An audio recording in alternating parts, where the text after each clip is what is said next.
Então, pessoal, eu vou continuar no assunto aqui, né, que eu já comecei nas duas últimas aulas, falando para vocês, né, mais especificamente agora, quais que são esses impactos diretos que a gente consegue quantificar, principalmente na fauna e na flora terrestre, que é o foco dessa aula, né, durante essa era que a gente chama aí de antropoceno.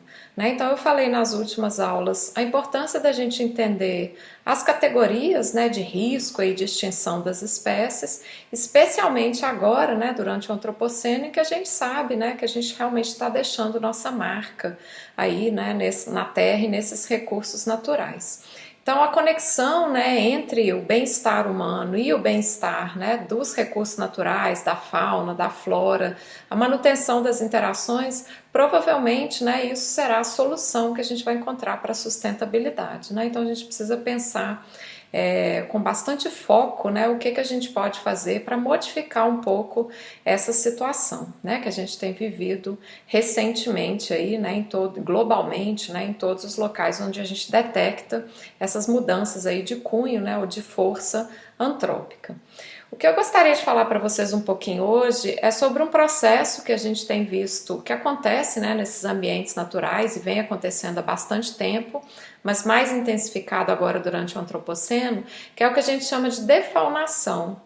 Isso é um conceito relativamente novo, ele surgiu na literatura em 2014, tá? E veio agora com força total para a gente tentar entender como que a perda de organismos que têm um tamanho corporal maior tem uma importância enorme, né? Não só naquele local onde eles desaparecem, mas uma importância, né, principalmente para o funcionamento disso que a gente chama de ecossistema. Então essa figura aqui, ela ilustra bem isso, gente, é um triângulo, né, uma pirâmide invertida aí, mostrando que em áreas onde a gente tem, né, um ambiente natural relativamente intacto ou pristino, né, ainda intacto, vocês estão vendo aqui representado por essas imagens, né, esses ícones aqui, tanto animais diferentes, né, que é essa ideia da biodiversidade, animais distintos, espécies distintas, com papéis muitas vezes distintos, mas também animais de grande porte. Né? O que a gente percebe que hoje, né, os dados mostram para a gente é que esses animais de maior porte, né, eles têm um papel meio que desproporcional no funcionamento dos ecossistemas. Então eles tendem a ser bons dispersores de semente, bons predadores, bons polinizadores, né? Então a matéria orgânica que eles depositam no solo, por exemplo, no formato das fezes, tem uma importância enorme para a ciclagem de nutrientes, para a decomposição. Eles sustentam redes de parasitas associados a eles. Então, a gente tem, né, um papel grande aí desses organismos de tamanho corporal maior.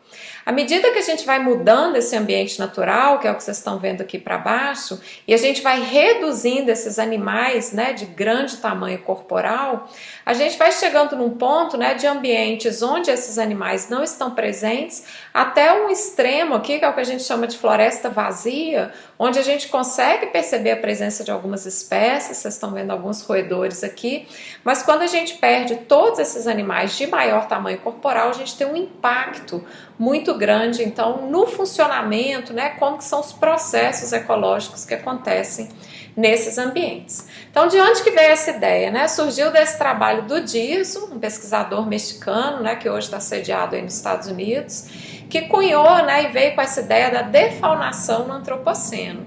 Então a palavra, né, quer dizer a perda da fauna, mas não é somente, né, de qualquer fauna, é principalmente da fauna, né, de tamanho corporal grande, esses mamíferos, aves grandes, que a gente sabe que tem esse papel importantíssimo, tá? Então, como eu falei para vocês, as extinções, elas são comuns, a gente começou a documentar isso há muito tempo atrás, o registro fóssil mostra pra gente que é natural, né, as espécies se extinguirem, mas o que a gente tem visto hoje é uma aceleração nessas taxas de extinção, né, especialmente agora durante o antropoceno. Então, o que a gente já sabe? Em florestas, por exemplo, onde há caça, né, onde a caça é permitida, ou onde a caça acontece, né, ilegalmente, o que acontece? A gente tem uma perda, por exemplo, de mais da metade das espécies grandes de aves e mais de 80% das espécies grandes de mamíferos, né, representados aqui por uma anta. Vocês podem pensar nas diversas espécies aí, tá? Na floresta onde a caça não é permitida, a gente tem a presença desses animais, a presença dos primatas, e vocês vão ver que isso tem uma importância enorme, né, para o funcionamento aí dessas comunidades e desses ecossistemas. Então a defaunação, né, segundo a definição do Dirzo aí, é a diminuição da riqueza, diversidade e ou biomassa desses animais, e ocorre principalmente devido a alguns daqueles fatores que a gente já conversou, né, como por exemplo a caça, fragmentação dos hábitats, e isso faz com que, por exemplo, né, mamíferos e aves de médio e grande porte não tenham condição de sobreviver nesses ambientes que sobram. Então as consequências são meio que imediatas, né? Deixam menos filhotes, a gente tem menos indivíduos, a diversidade é menor, o número de indivíduos que o ambiente comporta, né, que a densidade aqui também é menor, né? Então esse impacto é direto e vai ter consequências diretas também. Por exemplo, a quebra ou relaxamento dessas interações que existem entre esses animais e sementes de plantas, por exemplo, frutos dos quais eles se alimentam, né, interferindo então na dinâmica florestal, e com isso a gente vai ter, né, efeitos aí na manutenção desses ecossistemas. Então a gente sabe, por exemplo, ó, numa comunidade inicial onde essa fauna está presente, então aqui vocês conseguem ver, né, registrada aqui uma anta, tucano, né, morcegos, os grandes primatas, cotia, né, aves menores ou de médio porte também, onde elas estão presentes, a gente tem uma estrutura da vegetação completamente diferente de onde, por exemplo, essas aves, né, e mamíferos de médio e de grande porte estão extintos, né, localmente extintos. Então, o que seria a defaunação? É essa extinção direcionada. Por que a gente fala que é direcionada? Porque ela é direcionada a esses animais de médio e de grande porte, né, que são os primeiros que sofrem consequências negativas aí dessa fragmentação do hábitat, mudança na qualidade. Então ela é não aleatória, tá? Ela está direcionada para os animais grandes, especialmente os frugívoros, né, que seriam aqueles bem dependentes então dessas espécies de planta como recurso aí para alimentação.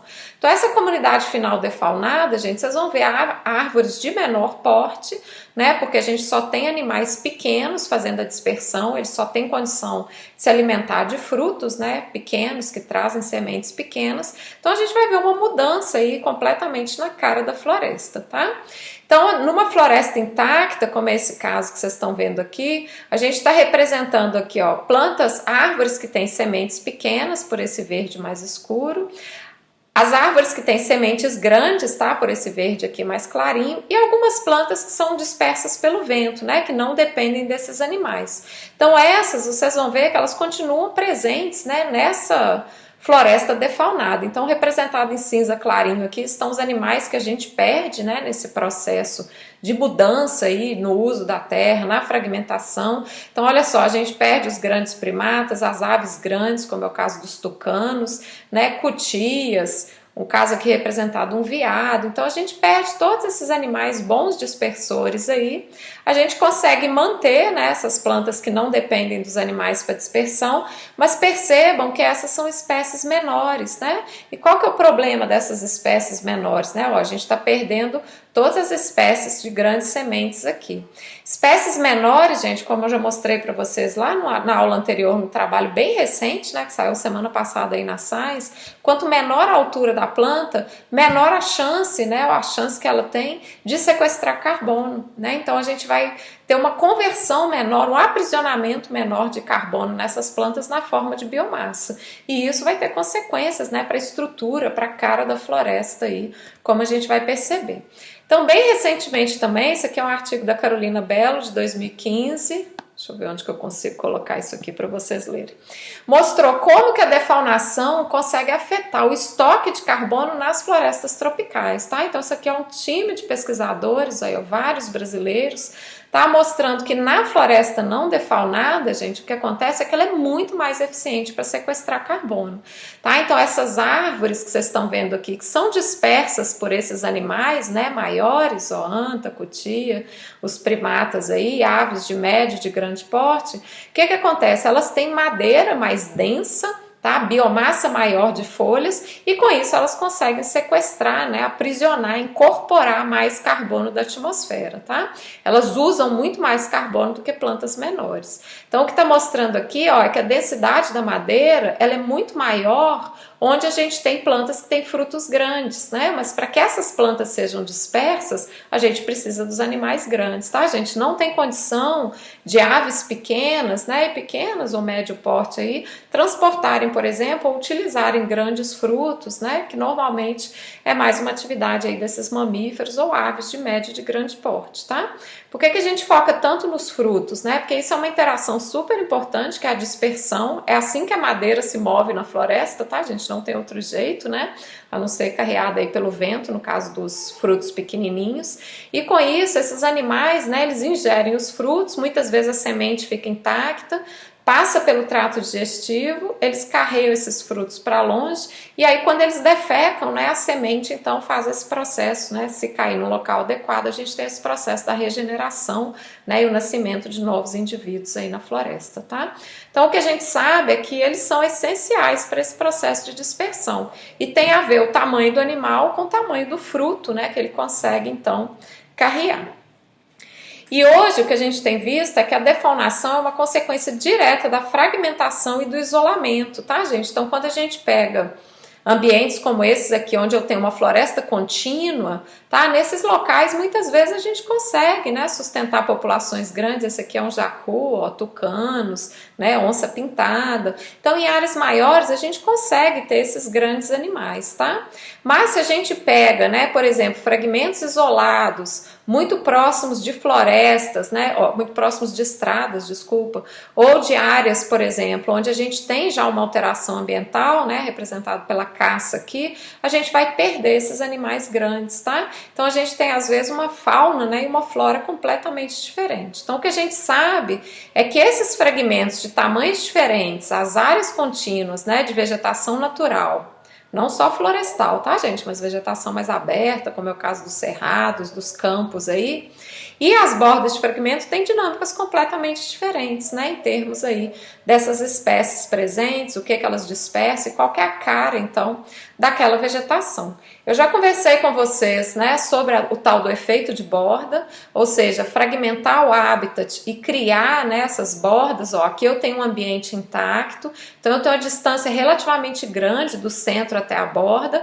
Quanto mais a gente fragmenta e quanto menor o tamanho desses fragmentos, é quase tudo borda, né, pessoal? Então o efeito dessa borda, que é completamente diferente, né, em termos de comunidades de plantas, animais que estão ali, temperatura, luminosidade, né, umidade do solo, quanto menor esse fragmento, maior é o efeito. Então chega uma hora que mesmo que você tenha fragmentos muito pequenininhos, na verdade ela é quase todo borda, né, e diversas espécies não conseguem sobreviver nesses ambientes.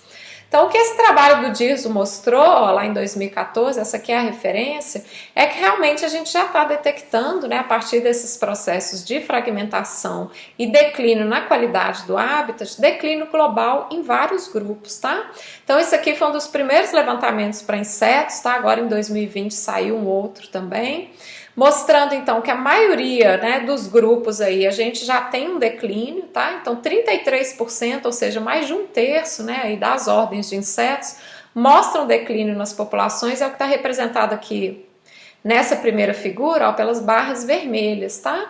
Então a gente sabe, por exemplo, que para os besouros, formigas, borboletas, libélulas e o grupo aí que tem os gafanhotos, a gente tem um decréscimo, tá? Na maioria aí dessas ordens já registradas. Isso tem aumentado muito ao longo dos últimos 40 anos, então eles tinham uma base de dados aqui só para a Europa, né, e avaliaram os dados aí, principalmente para a Inglaterra, tá? E eles mostraram que 30 a 60% das ordens lá já mostram declínios nas populações, tá?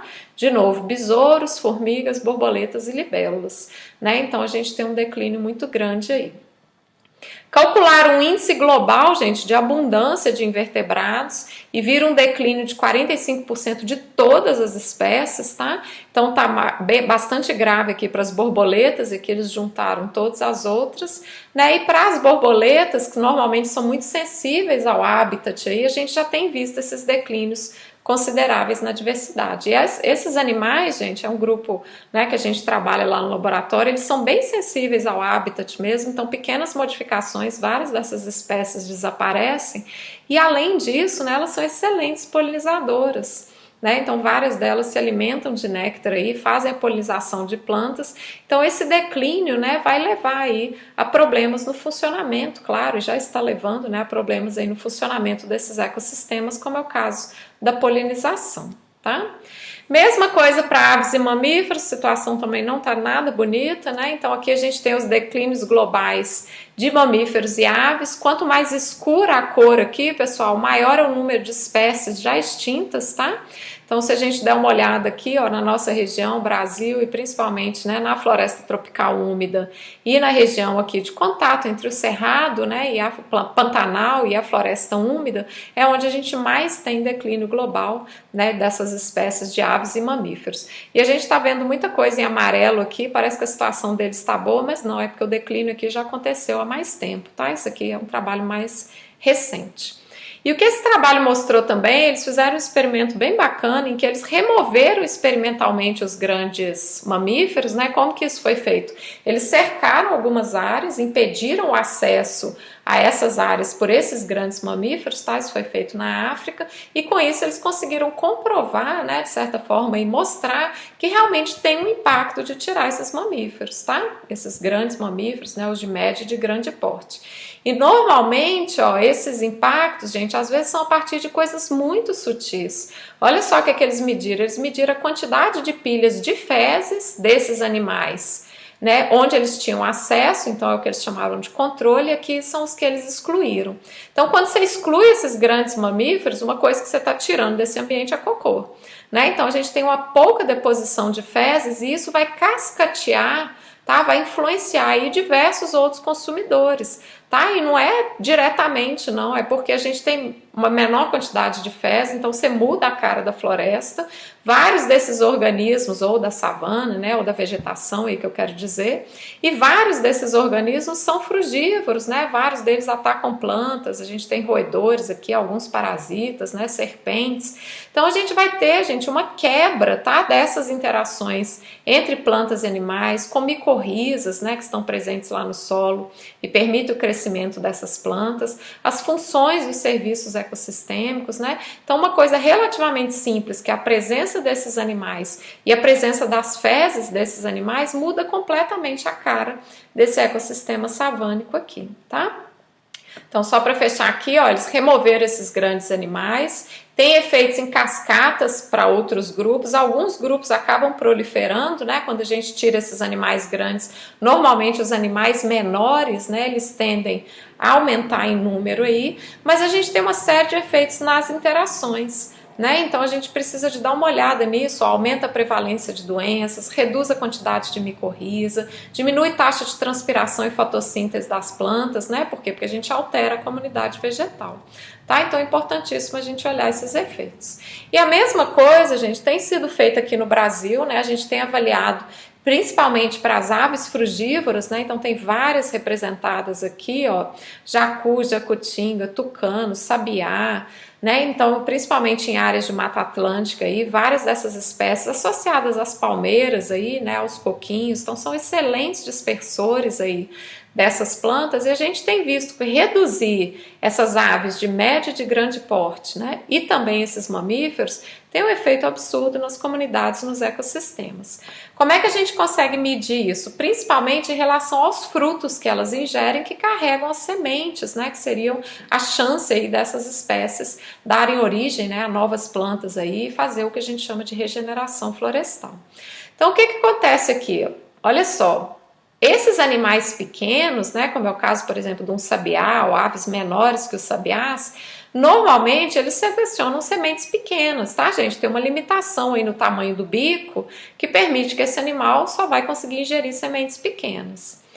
Os animais maiores, né, representados aqui por um tucano, eles têm uma condição, uma gama maior de sementes que eles conseguem se alimentar, que variam desde sementes de médio até sementes de grande porte. Às vezes, pessoal, essa diferença aqui é milimétrica, tá? Em termos de sementes, mas a gente percebe que tem um impacto enorme, né, em função da vegetação que vai se desdobrar a partir dessa dispersão. Então, quando a gente tira, então numa floresta que a gente chama em condição pristina, tá? Ou em condição mais preservada, aí a gente vai ter de tudo, né? Aves pequenas transportando sementes pequenas e aves de médio e grande porte transportando sementes de médio e de grande porte. Quando a gente tira essas aves maiores, tá, dessa floresta e deixa essa floresta defaunada, aquela floresta vazia, tá, depois de 50 anos, olha só o que sobra. Só semente pequena, né? Planta de semente pequena que só pode ser transportada por esses animais. Então, como é que eles descobriram isso? Um trabalho também com um time aqui de pesquisadores, tá? O pessoal lá da Unesp. E aí eles falaram, ó, vamos dar uma olhada na Mata Atlântica, né? Eles tinham mapeado 22 áreas, que é isso que está representado aqui. Então, são remanescentes florestais. As bolinhas representadas em preto aqui, gente, eram remanescentes, né? Pequenos fragmentos de floresta, onde eles sabiam que as aves grandes ainda estavam presentes, tá? E em outros fragmentos, principalmente por conta da extração de palmito, tá? Eles viram só que a gente tinha somente essas aves menores, tá? De porte médio para baixo.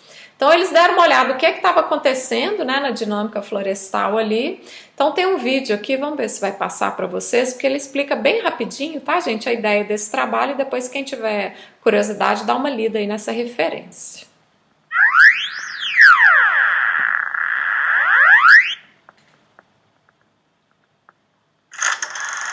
A ONG SOS Mata Atlântica divulgou que o desmatamento da Mata Atlântica aumentou 29% no último ano.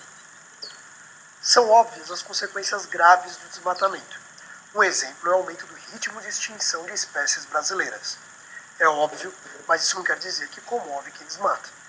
Um grupo de pesquisadores da Unesp, Universidade Estadual Paulista, descobriu outro efeito, não tão óbvio, do desmatamento. Em pesquisa publicada na prestigiada revista americana Science, o time de pesquisadores associou a extinção de espécies de pássaros grandes a uma diminuição no tamanho de sementes de árvores e também a uma mudança drástica no volume, na variedade e na resistência da vegetação da Mata Atlântica. A lógica é simples. Aves grandes precisam de áreas maiores de mata para sobreviver. Se há desmatamento, essas regiões diminuem. A situação agrava ainda mais porque esses pássaros maiores, como os belos tucanos e arapongas, são os alvos preferidos de caçadores e de traficantes de animais. O problema é que esses pássaros são os responsáveis por espalhar as maiores sementes da mata. As aves menores, como sabiás, não conseguem comer sementes grandes e nem espalhá-las. Sementes digeridas por tucanos e arapongas podem ter mais de 12 milímetros de diâmetro, o que é 15% maior que as que são comidas por bichos menores. 12 milímetros, aliás, é grande para uma semente. Sementes maiores têm mais sucesso de germinação e criam árvores mais fortes e resistentes a secas e outras intempéries. Só que sem pássaros grandes não há sementes grandes, e o efeito disso é uma diminuição na resistência e na densidade da floresta. Para chegar a essa conclusão, os cientistas analisaram o crescimento de palmito jussara em 22 pontos da Mata Atlântica.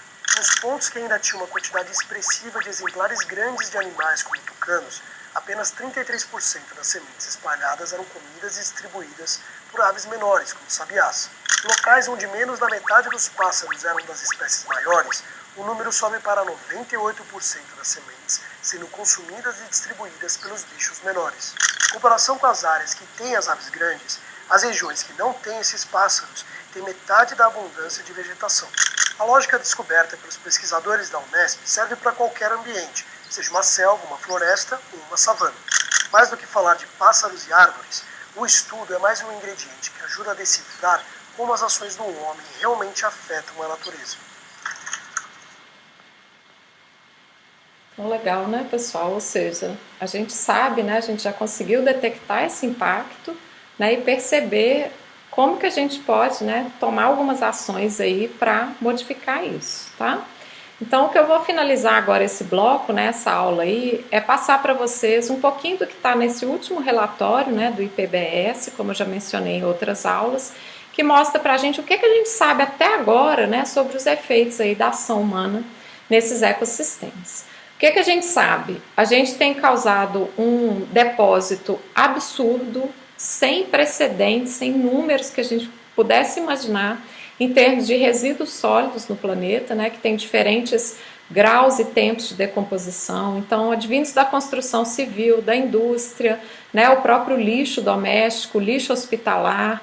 Então, a gente tem, né, aumentado isso numa forma assim, que é desproporcional ao crescimento populacional.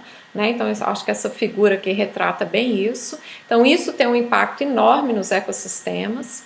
A urbanização é uma outra fonte, né, vamos dizer assim, de impacto antrópico.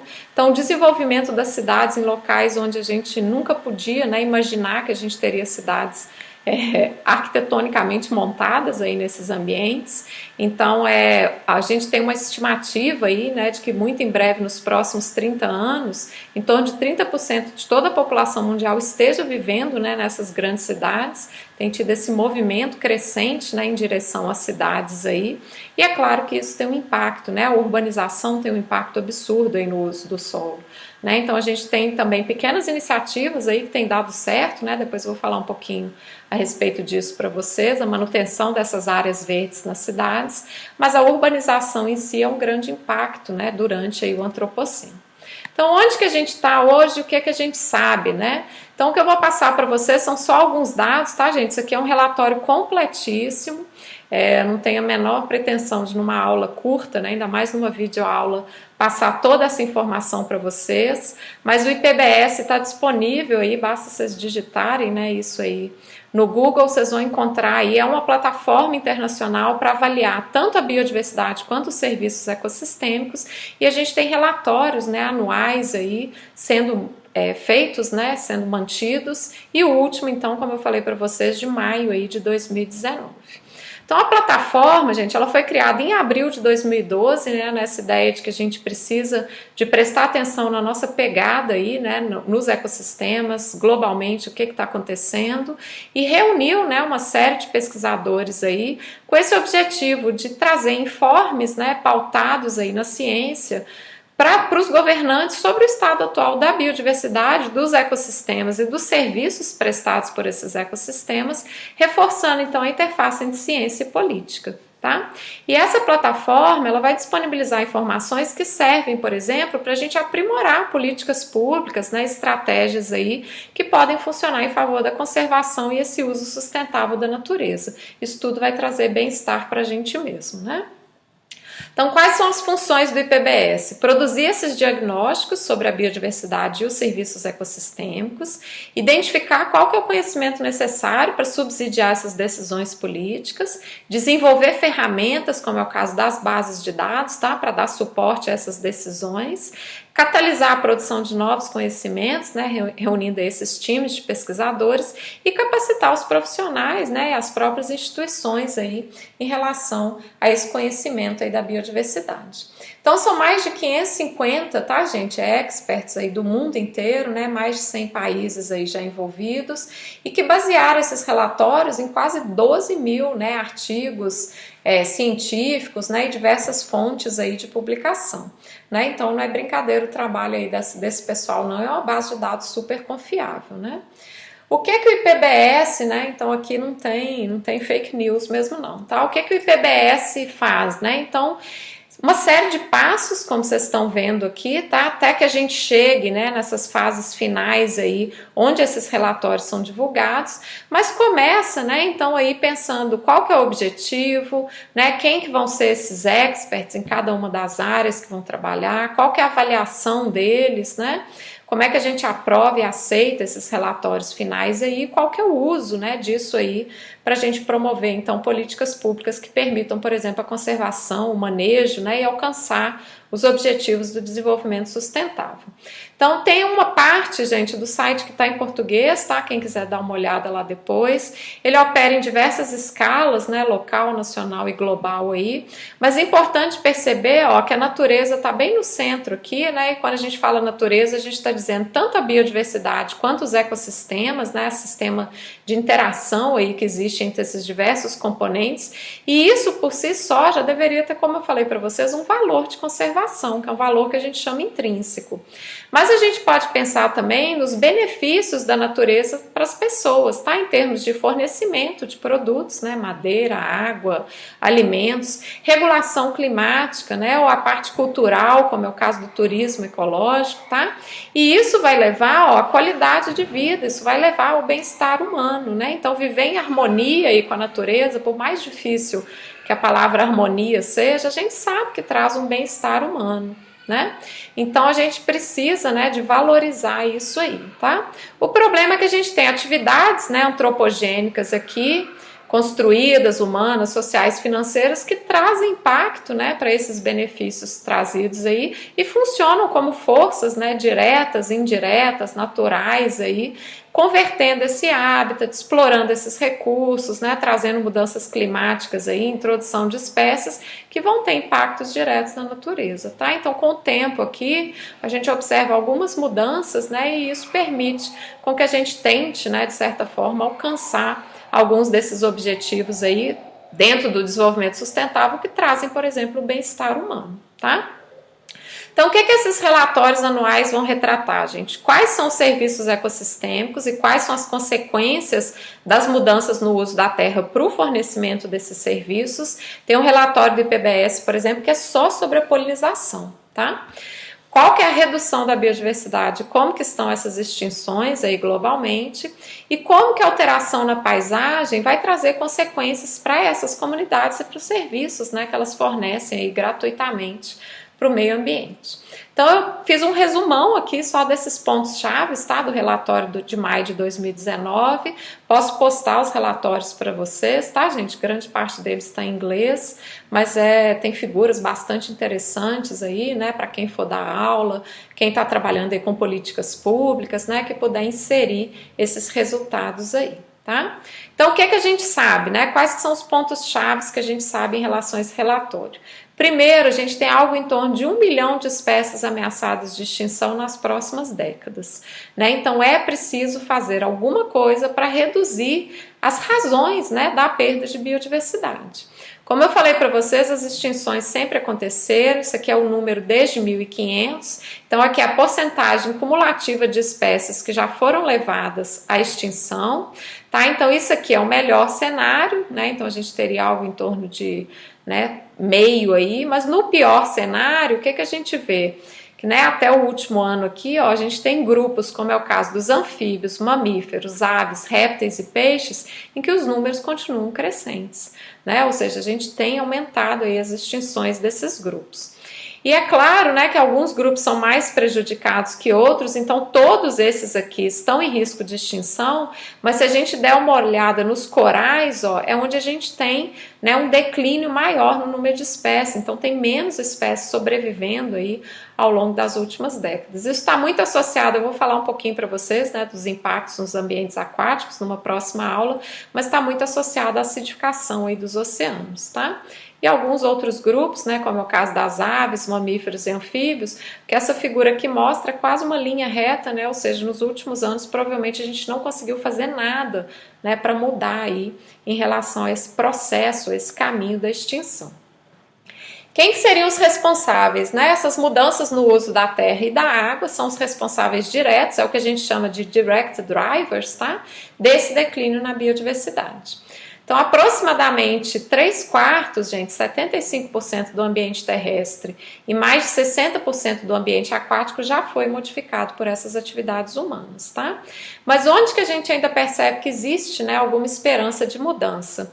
Nas comunidades indígenas ou locais, tá? Por quê? Porque é onde esse relatório detecta, né, que esses padrões são menos intensos, ou seja, os locais que estão, né, sob a responsabilidade de manejo dessas comunidades é onde a gente observa menor impacto, né? Então a gente pode aprender, claro, alguma coisa com eles, né? Porque eles de certa forma estão conseguindo fazer muito melhor do que nós, né? Então o relatório deixou isso bem claro. Então é a diferença, gente, entre isso, essa cena que eu estou mostrando aqui para vocês e isso, né? Então eu acho que a gente precisa de pensar, né, como fazer exploração dos recursos de maneira sustentável para atingir esses objetivos, né, do desenvolvimento sustentável. Então aprender, né, de fato aí com quem sabe. Outro ponto chave aí do IPBS, né, que em ordem de importância, quem, né, que está governando ou levando a essa perda de biodiversidade? Primeiro, as mudanças na paisagem, né, esse uso da terra faz, como eu falei para vocês, a fragmentação, né, a mudança na qualidade aí desse ambiente que sobra, mas também a exploração direta dos organismos, a sobrecaça e a sobrepesca, ou seja, a gente retira da natureza mais, né, do que o necessário e mais do que a natureza dá conta, né, de colocar de volta. Então é isso que a gente chama de sobrecaça ou sobrepesca. Isso leva à extinção direta aí de diversas espécies. As mudanças climáticas, né, principalmente aí aumento da temperatura, do CO2, né, como vocês já viram lá com o Zé Fernandes, isso tem consequências diretas diretas e indiretas na biodiversidade, a poluição e a invasão de espécies exóticas, né? Então tudo isso aí tem esses efeitos negativos na biodiversidade. Então esses aqui seriam os 5 principais, né, governantes ou responsáveis pela perda de espécies. Como eu falei para vocês, mudanças, né, no uso da terra e da água, exploração direta desses organismos. Estima-se aí, ó, que em 2015 1/3, né, de todo o estoque aí do ambiente marinho já foi tirado, né, ou foi removido aí em níveis que não são sustentáveis, né, então não tem condição de ser reposto. Mudança climática global, né, já impactou aí provavelmente metade dos mamíferos que a gente tem conhecidos, em torno de 1/4 de todas as espécies de aves. A poluição, né, principalmente no ambiente marinho, aí a poluição por plástico e microplástico, né, também é algo assim sem precedentes se a gente pensar em termos de números, né, o número que eles colocam aqui no relatório, ó, entre 300 e 400 milhões de toneladas, né, de lixo despejado aí nos oceanos, e a invasão, né, de espécies exóticas aí subiu em torno de 70%, né, com a globalização aí as pessoas, né, migram e carregam espécies, e a gente vê então, né, num mundo globalizado essa invasão de espécies exóticas aí ela é muito maior, tá? Então o que esse relatório fez, gente, foi ver, por exemplo, quem que são os responsáveis indiretos, né, por essas mudanças, quem são os responsáveis diretos, então está representado por cor aqui, para o ambiente terrestre, para os ambientes, né, aquáticos de água doce e para o ambiente marinho. Então aqui são essas categorias que eu falei para vocês, ó. Então a gente percebe, por exemplo, vamos pegar, ó, mudanças climáticas, tem mais ou menos, né, o mesmo impacto aí nos 3 ambientes, mas se a gente olhar a exploração direta, né, a gente tem, ó, um efeito maior da exploração direta. Percebam que a barra aqui é mais larga no ambiente marinho do que no ambiente dulcícola e no ambiente terrestre, tá? Lá no ambiente terrestre e dulcícola, quem que é o principal problema, né, que leva a essa perda da biodiversidade? Ó, as mudanças, né, no uso da terra, que é essa barra roxa mais escura aqui. Tá? Então aqui são alguns daqueles números, né, que eu já mostrei para vocês. A gente sabe, por exemplo, ó, os ecossistemas naturais já declinaram em torno de 47%, tá, em relação ao que tinha anteriormente, né, então a gente já perdeu quase metade. Aproximadamente 25% das espécies já estão ameaçadas de extinção, né, então a gente precisa de pensar meios, né, de reverter esse quadro aqui. A integridade biótica das comunidades também não está boa, né, já teve um declínio aí de 23% para as terrestres. E a biomassa global desses mamíferos, gente, silvestres, né, principalmente aqueles de grande porte, como eu falei para vocês, um decréscimo de 82%, né, desde 1970. Então isso é a tal da defaunação, como a gente já conversou. E também, né, os indicadores aí que foram desenvolvidos para as comunidades indígenas e locais também mostram deterioração, tá, nesses elementos da natureza aí que são importantes para essas comunidades, né? Então um cenário aí que é bastante triste, gente, mas que eu acho que a gente tem que ser otimista, né, em relação aí ao que pode ser feito, né? Uma vez que a gente já tem conhecimento desses números, como que a gente pode, né, influenciar os tomadores de decisão, né, acreditar na ciência, colocar projetos de conservação e manejo para frente aí de forma a reverter, né, como seres pensantes aí, seres que usam esse planeta, né, só tem esse, né, pelo menos para a gente aqui para uso. Então assim, a gente pensar a forma melhor, né, de fazer isso aí. Eu costumo ser bastante otimista e eu acho que assim, a gente tendo esses números, né, fica mais fácil de pensar como mudar, né, e às vezes são pequenas mudanças aí que levam, né, a uma chance maior da gente reverter alguns desses números, tá?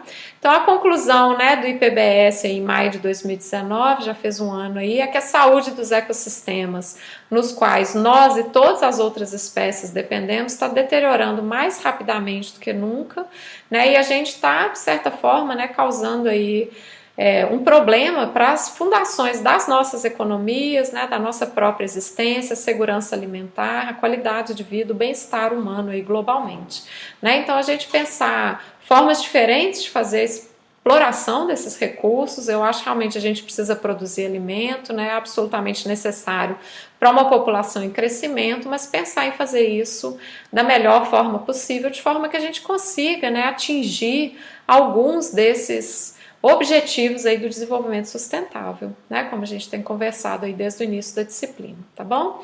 Então, isso de forma geral é o que está no IPBS, pessoal, e aí depois eu vou passar nas próximas aulas um foco maior no ambiente terrestre e no ambiente aquático, tá bom? Obrigada aí pela atenção.